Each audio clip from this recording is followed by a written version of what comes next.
للہ رب العالمین والصلاة والسلام علی سید الانبیاء والمرسلین اما بعد فاعوذ باللہ من الشیطان الرجیم بسم اللہ الرحمن الرحیم ان صلاتی و نسکی و محیای و مماتی للہ رب العالمین صدق اللہ العظیم۔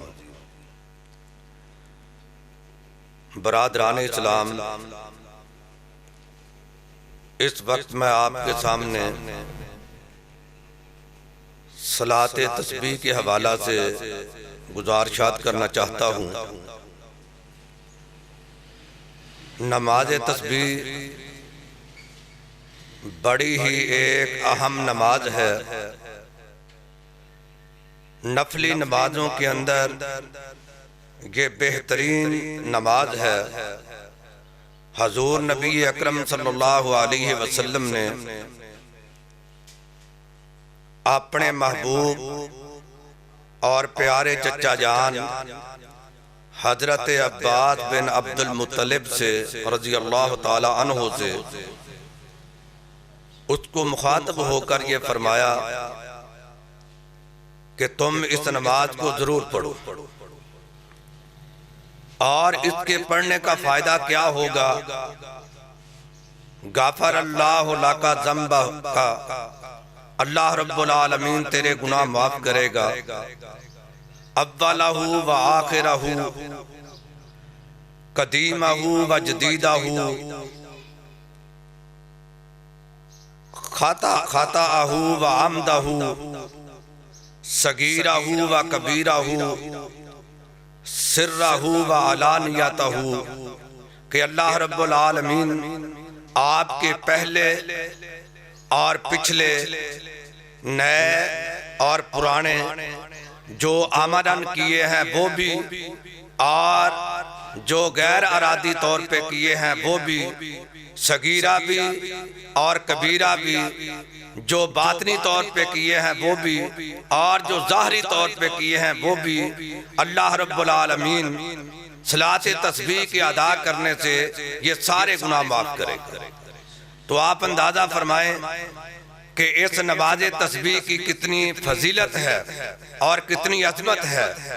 اور پھر آپ صلی اللہ علیہ وسلم نے جناب حضرت عباس رضی اللہ تعالیٰ عنہ سے یہ فرمایا کہ اے میرے چچا جان، فَإِنِ اسْتَطَعْتَ أَن تُصَلِّيَهَا كُلَّ يَوْمٍ مَرَّةً فَافْعَلْ، کہ میرے چچا جان اگر تم اس بات کی استطاعت رکھو، طاقت رکھو کہ روزانہ کی بنیاد پہ اس کو پڑھو، فَافْعَلْ، فرمایا کہ میرے چچا جان تم اس کو ضرور ادا کرو۔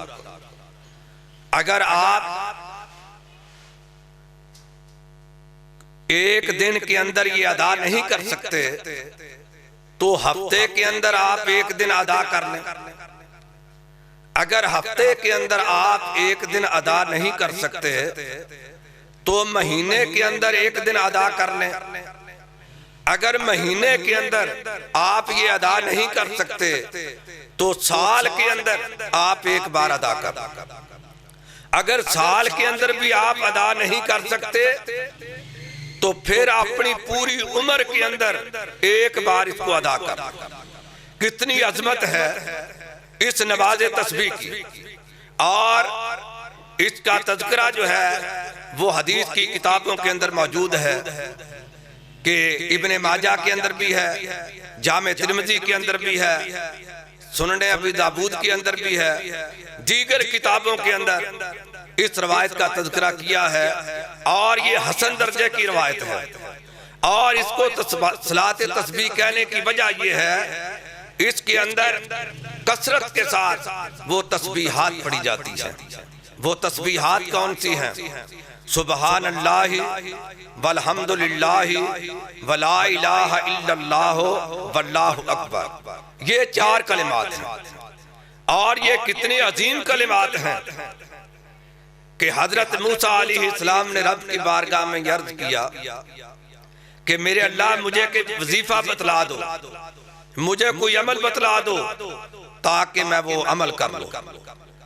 تو اللہ رب العالمین کے یہ جلیل القدر پیغمبر ہیں، جن کو یہ شرف ہے کہ وَكَلَّمَ اللَّهُ مُوسَىٰ تَكْلِيمًا، کہ اللہ رب العالمین نے براہ راست بغیر کسی ترجمان کے، بغیر کسی ذریعے کے حضرت موسیٰ علیہ السلام سے گفتگو فرمائی ہے، اسی لیے ان کو کلیم اللہ کہا جاتا ہے، اور قرآن اس بات کا تذکرہ کر رہا ہے وَكَلَّمَ اللَّهُ مُوسَىٰ تَكْلِيمًا۔ تو جناب حضرت موسیٰ علیہ السلام نے رب سے ورد مانگا، وظیفہ مانگا کہ اللہ مجھے کوئی جامع سا وظیفہ دے، تو اللہ رب العالمین نے ان 4 کلمات کے اندر لا الہ الا اللہ کا وظیفہ دیا حضرت موسیٰ علیہ السلام کو کہ تم لا الہ الا اللہ پڑھو۔ اب حضرت موسیٰ علیہ السلام نے محبت کے انداز کے اندر یہ بات کہی کہ یا اللہ اس سے کوئی بہتر کوئی وظیفہ مل جائے۔ فرمایا یہ تو سبھی لوگ کرتے ہیں، مجھے کوئی الگ سے وظیفہ دیا جائے۔ تو اللہ کریم نے فرمایا میرے کلیم تم اس ورد کو معمولی سمجھتے ہو، اس کی اتنی اہمیت ہے، اس کا اتنا وزن ہے کہ ترازو کے ایک پلڑے کے اندر لا الہ الا اللہ کو رکھ دیا جائے اور ترازو کے دوسرے پلڑے کے اندر 7 آسمان اور 7 زمینیں وہ رکھ دی جائیں، پھر بھی 7 آسمان مل کر 7 زمینیں مل کر وہ لا الہ الا اللہ کا مقابلہ نہیں کر سکتے۔ تو سبحان اللہ کے حوالہ سے کہ حضرت ابراہیم علیہ السلام جب آقا علیہ السلام کی ملاقات ہوئی تو حضرت ابراہیم علیہ السلام نے آپ صلی اللہ علیہ وسلم سے یہ بات کہی کہ آپ واپس جا کر اپنی امت کو میری طرف سے سلام پیش کرنا۔ یہ ملت اسلامیہ کتنی خوش نصیب ہے کہ ہم نے حضرت ابراہیم علیہ السلام کو اپنی آنکھوں سے نہیں دیکھا۔ اللہ وہ حضرت ابراہیم علیہ السلام جنہوں نے رب سے آقا علیہ السلام کو مانگ کر لیا تھا کہ ربنا وابعث فیہم رسولا، یعنی رب سے آقا علیہ السلام کو مانگ کر لیا۔ آپ صلی اللہ علیہ وسلم دعائے خلیل بن کر آئے تو حضرت ابراہیم علیہ السلام کو آپ صلی اللہ علیہ وسلم کی امت کے ساتھ کتنا پیار ہے، فرمایا کہ میری امت کو میری طرف سے سلام پیش کرے۔ آج دنیا کے اندر کوئی بڑا کسی ملک کا صدر، کسی علاقے کا بڑا آدمی وہ سلام پیش کرے تو لوگ خوش ہوتے ہیں، تو حضرت ابراہیم علیہ السلام نے بذریعہ آقا مکی و مدنی صلی اللہ علیہ وسلم ہمیں وہ پیغام بھیجا ہے۔ وہ پیغام کیا تھا؟ فرمایا ان کو سلام بھی کہنا اور ان کو بتا دینا کہ جنت کی زمین بڑی ہی اعلیٰ ہے، بڑی ہی پاک اور صاف ہے، لیکن وہ چٹیل میدان ہے۔ تم نے سبحان اللہ کہہ کر وہاں پہ اپنے پودے لگانے ہیں، درخت لگانے ہیں۔ ایک مرتبہ اگر تم سبحان اللہ کہو گے اس کے عوض کے اندر اللہ جنت کے اندر ایک پودا لگائے گا، اور وہ جنت کا درخت جو ہے وہ کتنا بڑا ہوگا، اس کا سایہ کتنا زیادہ وہ پھیلا ہوا ہوگا کہ آپ صلی اللہ علیہ وسلم نے فرمایا کوئی سوار وہ سواری پہ سوار ہو جائے اور وہ اپنی سواری کو چلانا نہیں بلکہ وہ بھگانا شروع کر دے، دوڑانا شروع کر دے، 100 سال تک وہ اپنی سواری کو دوڑاتا رہے، جنت کے ایک درخت کا وہ سایہ ختم نہیں ہو سکتا۔ اور پھر تسبیحات فاطمہ، دعائے لا الہ الا اللہ کے تسبیحات فاطمہ بھی یہی ہیں۔ آپ صلی اللہ علیہ وسلم نے اپنی لخت جگر، اپنی نور نظر اللہ اللہ زوجہ محترمہ حضرت علی المرتضیٰ شیر خدا حیدر کرار رضی اللہ تعالیٰ عنہ اور حضرات حسنین کریمین کی والدہ ماجدہ جب یہ آپ صلی اللہ علیہ وسلم کے پاس آئیں اور کہا کہ ابا جان میں گھر کا کام کرتے ہوئے تھک جاتی ہوں، مجھے کوئی غلام دے دیا جائے، مجھے کوئی لونڈی دے دی جائے تاکہ میرے گھر کے کام کے اندر تخفیف ہو جائے، میں قربان جاؤں۔ آقا علیہ السلام اپنی اس بیٹی سے کیا کہہ رہے ہیں؟ وہ بیٹی جو جنت کے اندر تمام عورتوں کی سردار اور سربراہ ہوگی، اللہ اللہ، وہ بیٹی جب آپ صلی اللہ علیہ وسلم کے پاس آتی، آپ صلی اللہ علیہ وسلم اس کے استقبال کے لیے کھڑے ہو جاتے تو سیدہ فاطمہ سے کہا کہ بیٹی 33 بار سبحان اللہ، 33 بار الحمدللہ اور 34 بار اللہ اکبر، یہ تسبیحات تم پڑھ لینا، اللہ تمہاری تھکاوٹوں کو وہ دور فرمائے گا۔ تو یہ 4 کلمات ہیں، سبحان اللہ والحمدللہ ولا الہ الا اللہ واللہ اکبر، یہ 4 کلمات ہیں، اور اسی وجہ سے اس نماز کو نماز تسبیح کہا جاتا ہے، کیونکہ اس کے اندر تسبیحات کی وہ کثرت ہے۔ اب میں آپ کو طریقہ بتاتا ہوں کہ اس نماز تسبیح پڑھنے کا طریقہ کیا ہے، جو شریعت کے اندر ہے، جو حدیث کی کتابوں کے اندر ہے۔ لیکن ہماری بدقسمتی یہ ہے جب تک ہم اس کے اندر ملاوٹ نہ کر لیں، اپنی مرضی نہ کر لیں، ہمیں اس کے اندر لطف نہیں آتا، ہمیں سواد نہیں آتا۔ تو یہ بات ذہن میں رکھیں، جس طرح آپ صلی اللہ علیہ وسلم کی ذات اعلیٰ ہے، بے مثل بے مثال ہے، اسی طرح فرمان رسول بھی اعلیٰ اور افضل ہے، بے مثل اور بے مثال ہے۔ کائنات کے کسی انسان کی بات وہ محمد مصطفیٰ کی بات کا مقابلہ نہیں کر سکتی۔ تو آپ صلی اللہ علیہ وسلم نے جو حضرت عباس کو طریقہ بتلایا ہے وہ یہ ہے کہ تم نے صلاۃ تسبیح کے لیے جب کھڑے ہونا ہے، اب نیت کے حوالہ سے ایک ہوتا ہے نیت کہنا، ایک ہوتا ہے نیت کرنا۔ نیت کا تعلق جو ہے وہ انسان کے دل کے ساتھ ہے، انسان کے دل کے ارادے کے ساتھ ہے۔ جس طرح آپ قرآن مجید پڑھنے کا ارادہ کرتے ہیں تو آپ قرآن مجید سامنے رکھتے ہیں، اس کی تلاوت شروع کر دیتے ہیں۔ جس طرح ایصال ثواب کے لیے آپ نے کسی کو کوئی چیز دینی ہے، آپ نے اس کی نیت کر لی ہے۔ تو نیت کا تعلق جو ہے وہ زبان کے ساتھ نہیں، بلکہ نیت کا تعلق جو ہے وہ انسان کے دل کے ساتھ ہے۔ اور یہ دیکھیے، آپ پوری دنیا کے اندر گھوم جائیں، پوری دنیا کے اندر، وہ انگریزی زبان کا ہو، وہ ترانی زبان کا ہو، وہ انگلینڈ کا ہو، وہ امریکہ کا ہو، افغانستان کا ہو، وہ روس کا ہو، آپ کسی بھی فرد کو لیں، اس کی نماز کا آغاز، اس کی مادری زبان کوئی بھی ہو، آپ اس کا پہلا کلمہ جو ہے وہ اللہ اکبر سنیں۔ عربی کے اندر کسی زبان کے اندر کوئی نماز نہیں پڑھتا، یہ کیسی بات ہے؟ نماز ساری کی ساری عربی، نیت پنجابی میں ہوتی ہے، نیت جو ہے وہ اردو میں ہوتی ہے۔ اللہ کے بندو، نیت کرنی یہ ضروری ہے، لیکن نیت کا تعلق جو ہے وہ زبان کے ساتھ نہیں، نیت کا تعلق جو ہے وہ انسان کے دل کے ساتھ ہے۔ تو جب آپ نے صلاۃ تسبیح کی نیت کر لی ہے، اب آپ نے کھڑے ہونا ہے، آپ اللہ اکبر کہیں گے تو آپ اپنے ہاتھ باندھ کر آپ ثنا پڑھ لیں، اور اس کے بعد تعوذ، تسمیہ، سورۃ فاتحہ اور ایک سورہ آپ اور ملائیں گے۔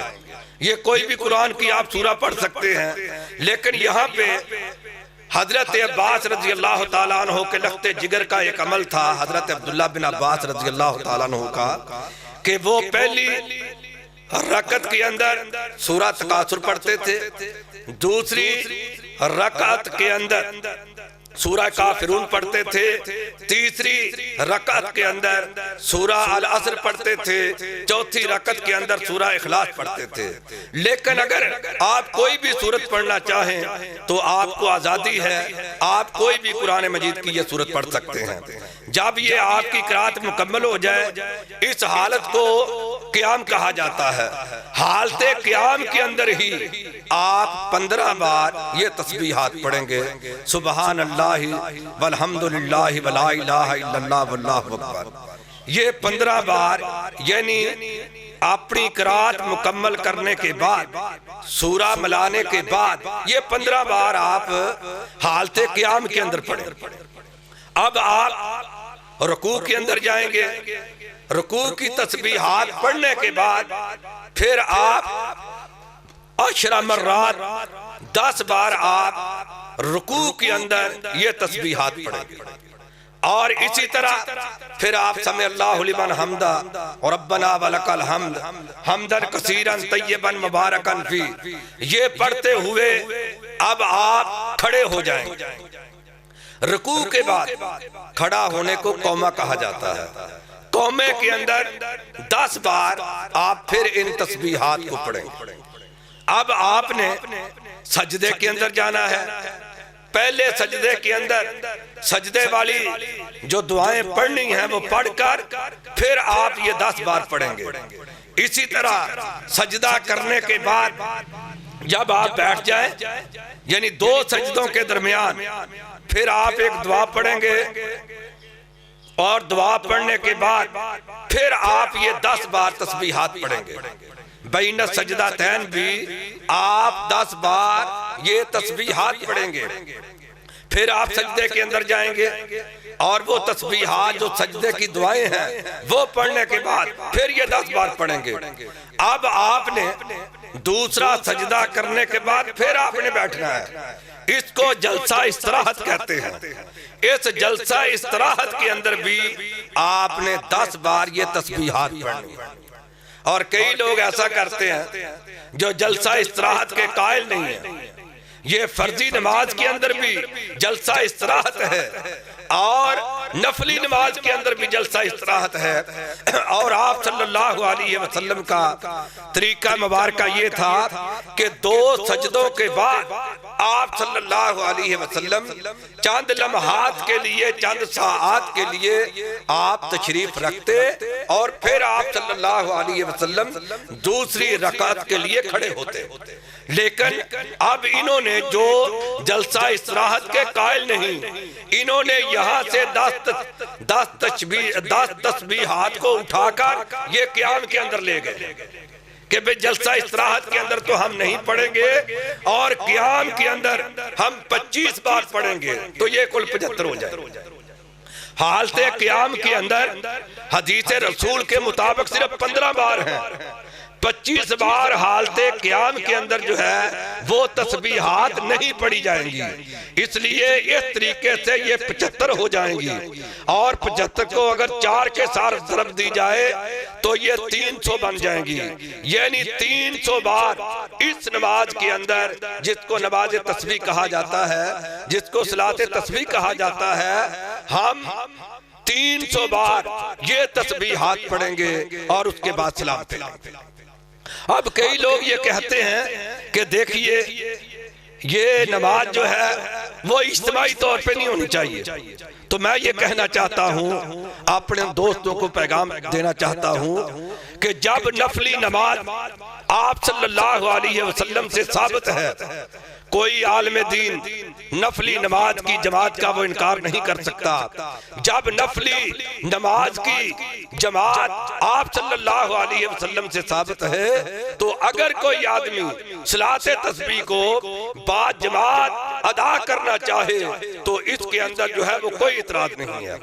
تو پھر کچھ کہتے ہیں کہ دیکھو آپ صلی اللہ علیہ وسلم یہ نماز پڑھی ہے۔ میں پوچھنا چاہتا ہوں کہ آپ صلی اللہ علیہ وسلم نے کبھی اذان دی ہے؟ پوری زندگی کے اندر بتلا دیں کہ کسی نماز کے لیے آقا مدنی علیہ السلام نے اذان پڑھی ہو۔ میرے بھائیوں، جو حدیث کی 3 قسمیں ہیں، حدیث قولی، حدیث فعلی اور حدیث تقریری، یہ 3 قسمیں ہیں حدیث کی، اور یہ تینوں اقسام ہی ہمارے لیے واجب تعمیل بھی ہیں، ہمارے لیے قابل عمل بھی ہیں، ہمارے لیے باعث اجر و ثواب بھی ہیں۔ اس لیے اگر کوئی آدمی انفرادی طور پہ ادا کرنا چاہتا ہے وہ بھی ادا کر سکتا ہے، اگر کوئی اجتماعی طور پہ ادا کرنا چاہتا ہے وہ بھی ادا کر سکتا ہے۔ محدثین نے اپنی کتابوں کے اندر، حدیث کی کتابوں کے اندر صلاۃ التسبیح کے نام سے اس نماز کا تذکرہ کیا ہے، اور یہ درجہ حسن کی یہ روایت ہے، بہت ساری سندیں مل کر اس کو وہ قوی بنا رہی ہیں۔ تو اس لیے میں گزارش کروں گا کہ جو اجر و ثواب آپ صلی اللہ علیہ وسلم نے نفلی نمازوں کے اندر اس نماز کا ذکر کیا ہے، اور کسی نفلی نماز کا اتنا اجر و ثواب نہیں ہے جتنا اجر و ثواب اس صلاۃ تسبیح کا ہے۔ اللہ رب العالمین کے حضور دعا ہے کہ اللہ رب العالمین اسی آخری عشرہ رمضان کے حوالہ سے ہم اس نماز کو ادا کریں، اور نہیں تو کم از کم رمضان مبارک کے 4 جمعے آتے ہیں تو 4 بار آپ ادا کر لیں، اور رمضان کی جو 5 تاک راتیں آتی ہیں ان 5 راتوں کے اندر آپ اس صلاۃ تسبیح کو ادا کریں۔ اس کے پڑھنے سے اللہ رب العالمین ہمارے تمام گناہوں کو معاف کر دے گا۔ اللہ رب العالمین ہمیں صلاۃ تسبیح کو ادا کرنے کی توفیق عطا فرمائے۔ السلام علیکم۔